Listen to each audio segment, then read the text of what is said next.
ভেনেজুয়েলায় দুর্ধর্ষ মার্কিন অভিযানের পর নতুন করে আলোচনায় চীন তাইওয়ান সংকট। ১৯৪৯ সাল থেকে তাইওয়ান ইস্যুকে কেন্দ্র করে দ্বন্দ্বে লিপ্ত বেইজিং তাইপে। চীন অঞ্চলটিকে নিজেদের অংশ বলে দাবি করলেও শুরু থেকেই তাইওয়ান নিজেদেরকে স্বাধীন সার্বভৌম রাষ্ট্র হিসেবে মনে করে। কিন্তু ভূখণ্ডটি দখলে মাঝে মধ্যেই তৎপরতা চালাচ্ছে বেইজিং।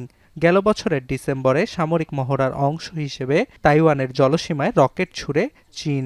এছাড়া যুক্তরাষ্ট্রের পর অঞ্চলটি নিয়ে জাপানের সঙ্গেও দ্বন্দ্বে জড়ায় বেইজিং। তবে সম্প্রতি যুক্তরাষ্ট্রের কারাকাসে হামলা ও স্ত্রীসহ নিকোলাস মাদুরোকে দেশ থেকে তুলে আনার পর বিশ্বমহলে আগ্রহ বাড়ছে তাইওয়ান ইস্যুতে। ওয়াশিংটনের মতো বেইজিংও তাইপেতে সামরিক হামলা চালিয়ে তাইওয়ানের শীর্ষ নেতাদের বন্দী করবে কিনা এমন প্রশ্নের উত্তর খুঁজতে ব্যস্ত আন্তর্জাতিক গণমাধ্যমগুলো। বিশেষজ্ঞদের অভিমত, এখনও যুক্তরাষ্ট্র মডেলের সামরিক হামলা চালানোর মতো সক্ষমতা নেই চীনের।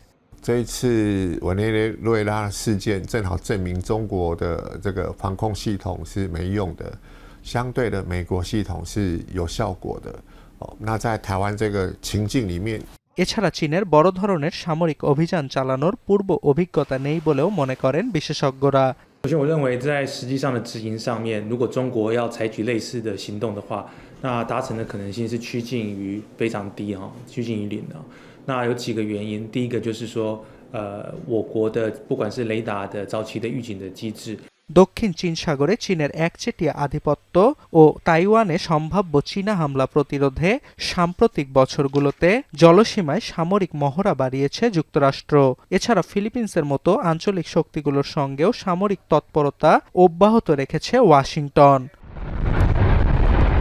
অর্ণব প্রসাদ, এখন বিশ্ব।